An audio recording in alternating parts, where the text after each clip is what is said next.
কিছু সেটা প্রকাশ করেছে, মুহূর্তের মধ্যেই তোলপাড়, অনেকে চমকে উঠেছে। এটা কি এত সুন্দর কাজ করতে পারে, এত বড় কাজ করতে পারে, হার্ট ফেল করার মতো অবস্থা হবে, চমকে উঠবে দেখলে। এটা কি?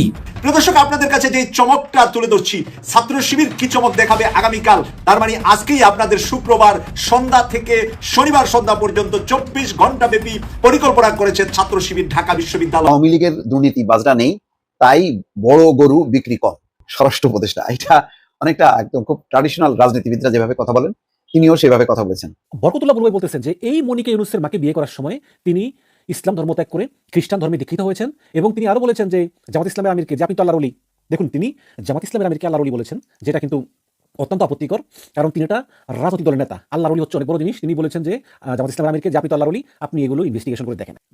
ঈদের আগে তারেক রহমান সাহেব এমন একটা কার্যক্রম করে দিল, এবার ডক্টর ইউনুস স্যার কে ঠেকায়। আমি ভাবছিলাম যে তারেক রহমান সাহেব এই কাজটা করবেন, এবং তিনি অনেক জ্ঞানী মানুষ। আমার মন কেড়ে নিচ্ছে আজকে তারেক রহমান সাহেব। ডক্টর ইউনুস কি সুযোগ পেল, এবং এই কাজটা যদি কোনো রকম ঘটে যায়, বাংলাদেশে ইতিহাস সৃষ্টি হয়ে যাবে, এবং ডক্টর ইউনুস স্যার কেউ থামাতে পারবে না। অত্যন্ত গুরুত্বপূর্ণ এক সিদ্ধান্ত নেওয়া হলো, এবং সরাসরি সেই সিদ্ধান্ত দক্ষিণ এশিয়ার পলিটিক্সে চূড়ান্তভাবে নীতি নির্ধারক হতে পারে বলে অনেকে মনে করছেন। ওই সিস্টেম ভাঙ্গা চুরমার কইরা দিছে, দুর্নীতির সিস্টেম ভাঙ্গা চুরমার কইরা দিছে। ইউনুস স্যার ভাই খুব পাক্কা খেলোয়াড়, উনাকে ভয় দেখায় লাভ নাই, উনি জানে। হঠাৎ কেন বিএনপির সেই নেতাগুলা চুপ হয়ে গেলেন? হঠাৎ কি ওনাদের মুখে কোনো লাগাম টেনে ধরেছেন জনাব তারেক রহমান লন্ডন থেকে? ঘটনা কি, বিষয়টা কি?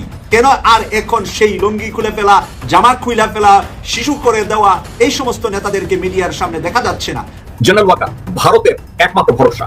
আরো আছে, শুধু জেনারেল ওয়াকার একা না, তার সাথে 25-26টা জেনারেল আছে, 2-1টা ব্রিগেডিয়ার জেনারেল আছে। আজকে একদিনে বাংলাদেশে 3টা চাঞ্চল্যকর ঘটনা ঘটেছে। 3টা ঘটনাই আপনাদের বলবো। আসসালামু আলাইকুম প্রিয় দর্শক, বর্তমান বাংলাদেশের রাজনৈতিক প্রেক্ষাপট বা রাজনৈতিক পরিস্থিতির উপর বিশ্লেষণ করে আপনাদের সামনে কিছু গুরুত্বপূর্ণ ভিডিও ফুটেজ নিয়ে হাজির হয়েছি। এমনকি দর্শক, আমি আশা করছি যারা ভিডিওটি অন করেছেন তারা ভিডিওটি না টেনে সম্পূর্ণ মনোযোগ সহকারে দেখবেন, তাহলে এই ভিডিওর মূল রহস্য বা আসল ঘটনাগুলো জানতে বা বুঝতে পারবেন। তো প্রিয় দর্শক, আমি আর বেশি কথা বাড়াবো না, চলুন দেখে আসি আজকের সেই কাঙ্ক্ষিত ভিডিওগুলো। তবে তার আগে বলি, যারা এখনও চ্যানেলটি সাবস্ক্রাইব করেননি তারা সাবস্ক্রাইব করে পাশে থাকা বেল আইকনটি বাজিয়ে দিবেন, আর যারা ইতিমধ্যে সাবস্ক্রাইব করে রেখেছেন তাদেরকে অসংখ্য ধন্যবাদ। তো চলুন দর্শক, একটা লাইক দিয়ে আমরা ধারাবাহিকভাবে সকল ভিডিওর বিস্তারিত আলোচনা দেখে আসি। ঈদের আগে তারেক রহমান সাহেব এমন একটা কার্যক্রম করে দিল, এবার ডক্টর ইউনুস স্যার কে ঠেকায়। আমি ভাবছিলাম যে তারেক রহমান সাহেব এই কাজটা করবেন, এবং তিনি অনেক জ্ঞানী মানুষ। আমার মন কেড়ে নিচ্ছে আজকে তারেক রহমান সাহেব। এবং সেই সাথে আরও কিছু গুরুত্বপূর্ণ বার্তা আছে। মোদির জালে মোদি নিজেই ফেসে গেছে, এবং তারেক রহমান সাহেব কী করলো বিস্তারিত আজকের ভিডিওতে আপনাদেরকে জানাবো। ডক্টর ইউনুস কী সুযোগ পেল, এবং এই কাজটা যদি কোনো রকম ঘটে যায়, বাংলাদেশে ইতিহাস সৃষ্টি হয়ে যাবে, এবং ডক্টর ইউনুস আর কেউ থামাতে পারবে না। চলেন যে বার্তাটি দিয়ে আজকে আমি শুরু করব, আপনারা খুশি হয়ে যাবেন, আলহামদুলিল্লাহ বলবেন যে তারেক রহমান সাহেব করলো তো করলো কি। এটা হচ্ছে প্রথম আকর্ষণ।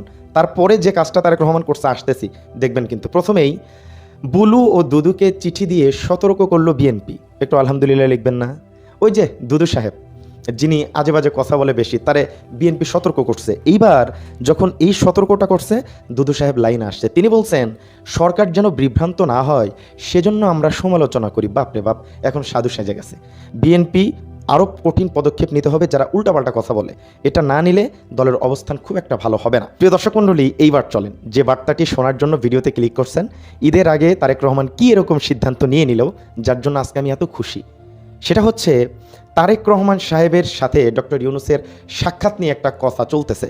প্রধান উপদেষ্টা লন্ডন সফরে তারেক রহমানের সঙ্গে সাক্ষাৎ নিয়ে যা জানা গেল, একটু চিন্তা করেন, যদি এই সাক্ষাৎটা হয়ে যায় এবং মত বিনিময় হয়ে যায়, এবং তারা যদি বিচার বিশ্লেষণ করে বিষয়গুলো সমাধানে আসতে পারে, ডক্টর ইউনুস শান্তিমতো কাজ করতে পারবে, আর কোনো বাধা থাকবে না। আপনি কি চান যে ডক্টর ইউনুসের সাথে তারেক রহমান সাহেবের সাক্ষাৎ হয়ে যাক? তারেক রহমান সাহেব যদি সময় দেয়, ডক্টর ইউনুস যদি রাজি হয়, এবং এটা যদি হয়ে যায়, বাংলাদেশে ইতিহাস তৈরি হয়ে যাবে। এবং সেই সাথে হঠাৎ কেন বিএনপির সেই নেতাগুলা চুপ হয়ে গেলেন? হঠাৎ কি ওনাদের মুখে কোনো লাগাম টেনে ধরেছেন জনাব তারেক রহমান লন্ডন থেকে? ঘটনা কি, বিষয়টা কি? কেন আর এখন সেই লুঙ্গি খুলে ফেলা, জামা খুইলা ফেলা, শিশু করে দেওয়া এই সমস্ত নেতাদেরকে মিডিয়ার সামনে দেখা যাচ্ছে না? ডক্টর মোহাম্মদ ইউনুস স্যারের সাথে সর্বশেষ মিটিংয়ে কেন কোনো সিনিয়র নেতারা গেলেন না? শুধুমাত্র একা সালাউদ্দিন আহমেদ কেন সেখানে উপস্থিত হলেন, একজন আইনজীবী আর একজন পিএস নিয়ে? আমরা তো ওই দুইজনের চেহারা কোনোদিন চিনি নাই, তারা যে বিএনপি করেন। কেন সালাউদ্দিনের এর আগের বার যখন ডক্টর মোহাম্মদ ইউনূস স্যারের সাথে বৈঠকের পরে এককভাবে 4 জন আসলেন, আর সালাউদ্দিন সাহেব যে বেয়াদবি করেছিলেন, ডক্টর মঈন খান স্যারের হাত এভাবে থামিয়ে দিয়ে মঈন খান স্যারের মুখ থেকে কথা নিয়ে যে কথা বলেছিলেন, যেই বক্তব্যটা আমি আপনাদের সামনে তুলে ধরেছিলাম, তার 2 দিন পরে ডাক্তার পিনাকি ভট্টাচার্য উনার ভিডিওগুলা দেখিয়ে সালাউদ্দিনকে বেয়াদব হিসাবে যখন উপস্থাপন করলেন, এরপর থেকে আমরা শুনছি সিনিয়র নেতাদের ভিতরে চলছে মান আর অভিমান যে এই সালাউদ্দিনই কি তাহলে বিএনপির কাণ্ডারি হবে? তারেক রহমান সাহেব দীর্ঘকাল লন্ডন থাকবে, বাংলাদেশে কি এই চাঞ্চা সালাউদ্দিনের আন্ডারে ডক্টর খন্দকার মুশাররফ হোসেন ঢাকা বিশ্ববিদ্যালয়ের একজন সিনিয়র শিক্ষক, ডক্টর মঈন খানের মতন মানুষ ঢাকা বিশ্ববিদ্যালয়ের একজন সিনিয়র শিক্ষক, এবং বাংলাদেশের একটি সম্ভ্রান্ত পরিবারের ছেলে ডক্টর মঈন খান, আর তাদের মতন লোকেরা যদি ধমক খেতে হয় সালাউদ্দিন আহমেদের, তাহলে এই বিএনপি শেষ বয়সে তারা কতটুকু লালন করবেন, কতটুকু তারা চালিয়ে যাবেন, সেটা এখন বিবেচনার বিষয়। তাদের এটাই ছিল সর্বশেষ নির্বাচন, জীবনের শেষ সময়ে এসে হয়তোবা আরেকবার তারা মন্ত্রী হবেন বা এমপি হবেন, তারা পার্লামেন্টে যাবেন, কিন্তু তাদেরকে যেভাবে শাসন করলেন জনতার সামনে, হাজার নয় কোটি কোটি মানুষের সামনে। আজকে দেখেন মুশফিকুল ফজল আনসারী ভাই বেগম খালেদা জিয়ার উপসচিব ছিলেন, সেই মুশফিকুল ফজল আনসারী ভাই কিন্তু এখন কথা বলে ডক্টর মোহাম্মদ ইউনূস স্যারের সুরে। উনি কিন্তু বিএনপির সুরে কথা বলেন না। সাংবাদিক মনির হায়দার বিএনপির ছিলেন, এখন কিন্তু ডক্টর মোহাম্মদ ইউনূস স্যারের একটি প্রেসের পিএস হিসাবে দায়িত্ব পেয়ে আমরা বিভিন্ন মিটিং পরিচালনা করতে দেখি। মনির হায়দার কিন্তু এখন ডক্টর মোহাম্মদ ইউনূস স্যারের কথাই বলছেন। তাহলে যেভাবে আমরা দেখতেছি যে শিক্ষিত মেধাবী যারা বিএনপি আছে, তারা এখন ডক্টর মোহাম্মদ ইউনূস স্যারকে সাপোর্ট করে ইউনূস স্যারের কথাকে প্রাধান্য দিয়ে ভারতের বিরুদ্ধে, আওয়ামী লীগের বিরুদ্ধে তারা সোচ্চার আছে। আর যারা রাজনীতির মাঠে, রাজনীতিতে এই পেশা, শিক্ষাগত যোগ্যতা অন্য কিছু কম, রাজনীতি ছাড়া, ব্যবসা ছাড়া যাদের সংসার চলে না, জীবনের স্বপ্ন আর কাঙ্ক্ষিত লক্ষ্যটাই হলো অর্থ আর ব্যবসা, জনতার সেবা নয়, জনগণের নেতা নয়, এরা যেন এক সাম্রাজ্যবাদের নেতা, একটি সাম্রাজ্যবাদী সরকার বানাতে চায়, যেখানে মানুষ থাকবে গোলাম, ওরা থাকবে রাজা। ওদেরকে দেখেন আজকে কোণঠাসা করে দিয়েছে জনাব তারেক রহমান। ওদের মাধ্যমেই Tarique Rahman day by day অপমানিত হচ্ছিল বাংলাদেশের জনগণের সামনে। বাংলাদেশ ইসলামী ছাত্র শিবির ঢাকা বিশ্ববিদ্যালয়ের শাখা তাদের ঈদুল আজহা উদযাপনের কিছু ছেটেফোঁটা প্রকাশ করেছে, মুহূর্তের মধ্যেই তোলপাড়। অনেকে চমকে উঠেছে, এটা কি? বাংলাদেশের ঈদ উদযাপনের সংস্কৃতির ধরন পাল্টে দিচ্ছে শিবির, বাংলাদেশের সংস্কৃতি উল্টে দিচ্ছে শিবির। কেউ যেটা করেনি শিবির সেটা করছে। একটা ছাত্র সংগঠন এত সুন্দর কাজ করতে পারে, এত বড় কাজ করতে পারে, বিশেষ করে বিএনপি ছাত্রদল যদি দেখে হার্ট ফেল করার মতো অবস্থা হবে, চমকে উঠবে দেখলে। এটা কি? শুধু ঢাবি শিবির, তাও সব কিন্তু কিছু বলেনি। দর্শক, আপনাদেরকেও দাওয়াত দিচ্ছি যারা ঢাকা বিশ্ববিদ্যালয়ের সাবেক। শিবির কি করেছে?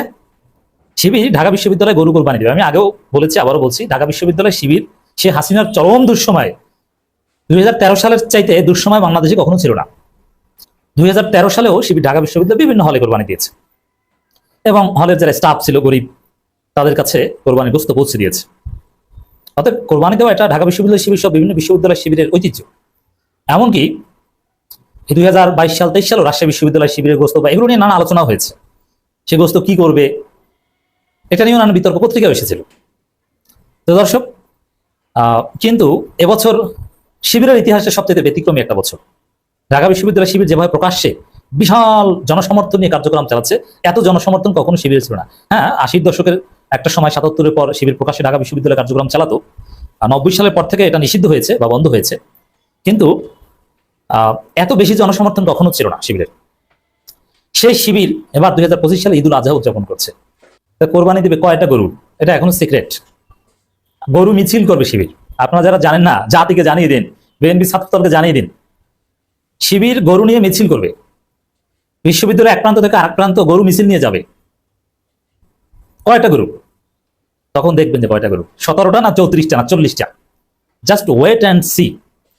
ঢাকা বিশ্ববিদ্যালয়ের ইতিহাসে এতগুলো গরু কোরবানি বিশ্ববিদ্যালয় প্রশাসনও দিতে পারেনি বা দেয়নি একসাথে, যেটা ঢাকা বিশ্ববিদ্যালয় শিবির এভাবে এবছর দিবে। 1921 সালের পর থেকে এই প্রথম শিবির রেকর্ড করতে যাচ্ছে ঢাকা বিশ্ববিদ্যালয়। কি করবে? ঢাকা বিশ্ববিদ্যালয়ে যত গরিব স্টাফ আছে, মোটামুটি কোরবানি গোস্তের হকদার যারা, সবার কাছে প্রত্যেকটা হলে বিশ্ববিদ্যালয়ের প্রশাসনে কিংবা রেজিস্টার বিল্ডিং বিভিন্ন ফ্যাকাল্টিতে কর্মরত সবার কাছে গোস্ত পৌঁছে দেবে। এবং সবার দাওয়াত, দুপুরের খাবারের দাওয়াত, কোরবানি ভোজ, কোরবানি ফেস্ট, সবাই খাবে। এবং প্যান্ডেল করা হয়েছে, সাজানো হয়েছে বিয়ে বাড়ির মতো। দেখেছেন কখনো এরকম কোনো সংগঠন? দূরের কথা, এরকম কোনো কালচার বাংলাদেশে ছিল যে এরকম প্যান্ডেল করা হয়েছে? শিবির প্যান্ডেল করেছে। মূলত ঈদুল আজহার আগের রাত থেকে শিবির উদযাপন শুরু হবে। সাইমন শিল্পগোষ্ঠী বিভিন্ন কালচারাল ফাংশন করবে, ঈদ মিছিল হবে, চাঁদ রাতের মিছিলের মতো যেটা, এবং গরু নিয়ে মিছিল হবে। এরপরে খাওয়া খাওয়াই দিনে দোস্ত পৌঁছে দেয়া। শিবির যে কাজটা করেছে ঢাকা বিশ্ববিদ্যালয়ের ইতিহাসে 21 সালের পর থেকে এত বড় আনুষ্ঠানিকভাবে কেউ করতে পারেনি। ঢাকা বিশ্ববিদ্যালয়ের প্রত্যেকটা শিক্ষক, শিক্ষার্থী, কর্মকর্তা, কর্মচারী, নারী শিক্ষার্থী, পুরুষ শিক্ষার্থী, সবার কাছে দল মত ধর্ম বর্ণ নির্বিশেষে সবাইকে শিবির তাদের দাওয়াত পৌঁছে দিয়েছে, একেবারে পেয়ার টু পেয়ার। কোন সংগঠন, বিশ্ববিদ্যালয় কর্তৃপক্ষ এভাবে ব্যক্তিগতভাবে কখনো কাউকে সবাইকে দাওয়াত পৌঁছে দিতে পারেনি যে খাওয়াবে। কারণ সবাইকে দাওয়াত দিয়েছে, এর মানে সে ধরনের খাবার দাবার আয়োজন তো লাগবে। তাহলে চিন্তা করেন 40,000 স্টুডেন্ট, কত বড় আয়োজন হতে পারে। যদিও সবাই তো সেখানে থাকবে না, ঈদের তো ছুটিতে বেশিরভাগই চলে যাবে, কিন্তু অনেকেই থাকবে। এখন বিশ্ববিদ্যালয়ে পয়লা বৈশাখ বা নানান অনুষ্ঠানে খাওয়া খাওয়ার আয়োজন হয়, সেটা নোটিশ দেওয়া হয়, সবাইকে ব্যক্তিগত দাওয়াত দেওয়া হয় না, আম দাওয়াত দেওয়া হয়। কিন্তু শিবির যেটা দিয়েছে খাস দাওয়াত। যারা উসুলে ফিকহ জানেন, যারা আম খাস পড়েছেন তারা বুঝবেন যে শিবির খাস দাওয়াত দিয়েছে। এভাবে সবাইকে খাস দাওয়াত এবং উন্নত খাবারের জন্য পয়লা বৈশাখ বিভিন্ন অনুষ্ঠানে বিশ্ববিদ্যালয় হলগুলোতে সবাইকে খাওয়ানো হয়, কিন্তু সেখানে কারচুপি হয়। 5 লাখ টাকা বাজেট হলে 2 লাখ টাকা খাওয়ায়, 3 লাখ টাকা শিক্ষক শিক্ষার্থী ছাত্রলীগ মিলে মেরে দিত, আর বিএনপির আমলে ছাত্রদল মেরে দিত। আর এখানে উন্নত খাওয়ানো হবে, যেরকম খাবার ঢাকা বিশ্ববিদ্যালয়ের শিক্ষার্থীরা অতীতে বিশ্ববিদ্যালয়ে বসে খেয়েছে কিনা সন্দেহ আছে। এতে চমকে উঠবেন না, তাহলে চমকে উঠবেন কিসে? একটা ছাত্র সংগঠন না সরকার?